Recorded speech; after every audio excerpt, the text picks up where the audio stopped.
Welcome back to our Friday edition of News Geelong as we turn to the world of sport, and none better than our own Mitch Scoop Cleary looking at the weekend ahead. Thanks, Rollo.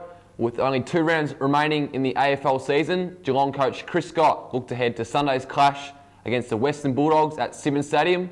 He started by talking about Travis Varcoe, who could make his long-awaited return to the senior side on Sunday.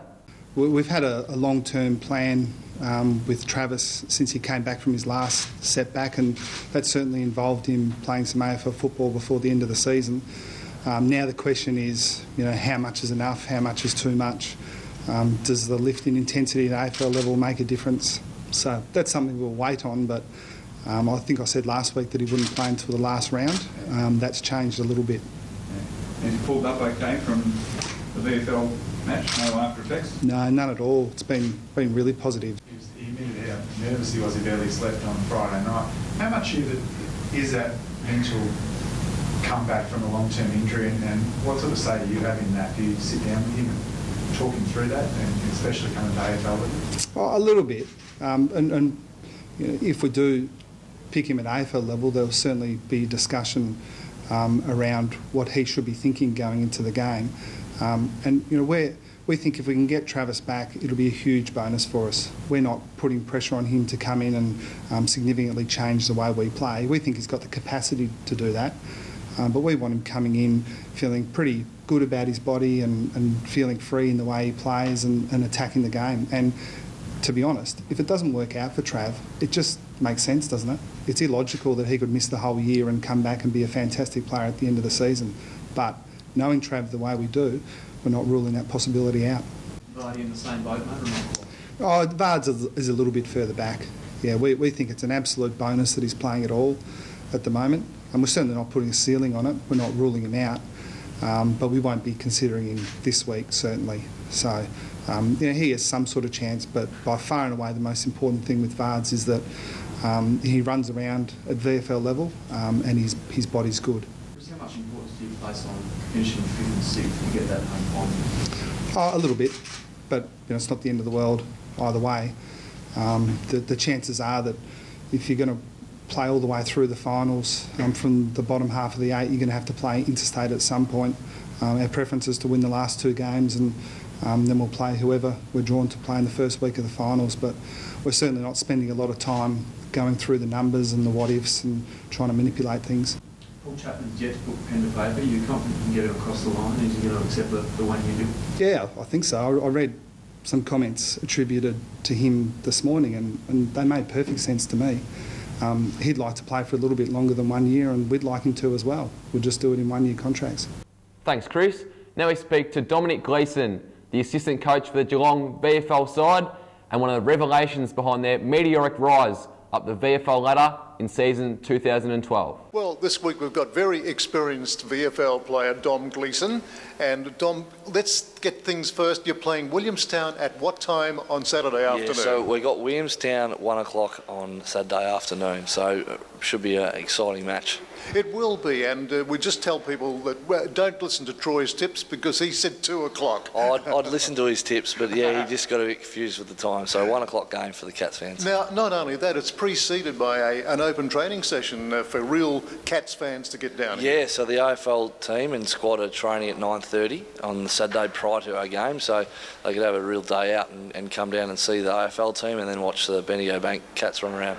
Well, now you guys are going pretty well, primed up. Depending on results this weekend, you could either be on top of the ladder or third, worst case scenario. Yep, yeah, it's been it's outstanding.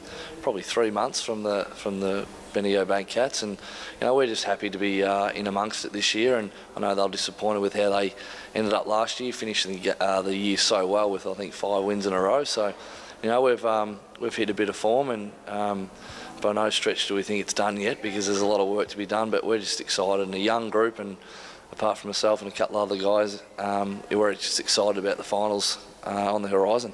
Now, the game, of course, Saturday is going to be a beauty between Williamstown and Geelong, both in very good form. Absolutely, and we've got a lot of respect for Williamstown, and you know, they're a quality side, and they've hit a lot of form, and you know, the Bulldogs, they'll probably struggled a bit this year, but Williamstown have really relished that, and you know, with the players that they've been able to blood, and you know, it'd be a great game, I think, on Saturday afternoon. We've seen a lot of players in VFL ranks come up at all the various clubs and show a bit of form with their respective AFL teams. Yeah, and that's exactly why the competition's here, isn't it? Just to blood the young guys and see where they're at and see if they're able to make AFL football. And I know I've played against and with a lot of players that will generally make it as an AFL footballer this year. Yeah, well, you've seen a lot of AFL. What do you think you'll front up again next season? How's the body feeling? Yeah, body's feeling good. I've been nurtured through this year, and we've been fortunate to be able to rest a couple of weeks here and there, and we've had a lot of buys with the Foxtel Cup, so we get to rest, and body feels good at this stage. But yeah, I'd like to go around again and see this young group of AFL players go up and run amok in the AFL and just watch from afar. Thanks, Dom. And that's all we have time for in sport tonight. Be sure to catch us next week. But for now, it's back to you, Rollo. And now a look at the weather that lays ahead to around Geelong and the Surf Coast for the next 6 days. Tomorrow, Saturday, partly cloudy with isolated showers, more frequent on the Surf Coast with a top of 15 degrees. On Sunday, starting off a new week in August, it'll be partly cloudy, scattered showers until evening and a top temperature of 14. On Monday, again partly cloudy, the chance of showers along the Surf Coast from Monday and a top of 17, a little bit warmer. On Tuesday, partly cloudy with isolated showers and also a top of 17. On Wednesday, it will be partly cloudy with isolated showers and a top of 18 degrees. So getting a little bit warmer as winter starts to end. On Thursday, partly cloudy with sunny periods, but the temperature will drop to about 15. Today we experience cloud with scattered showers, some hail, more frequent on the Surf Coast, and a top of 13 degrees. So winter starting to move out, spring starting to move in. That's the weather outlook for Geelong and the Surf Coast for the next 6 days. Thank you for being with us on News Geelong this particular Friday evening.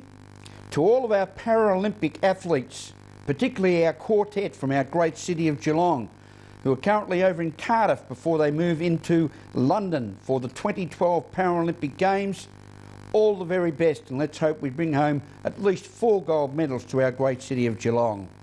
And remember, guys, take your time and smell the flowers. On behalf of all the staff at News Geelong, have a very pleasant weekend, a safe weekend, and a very good night.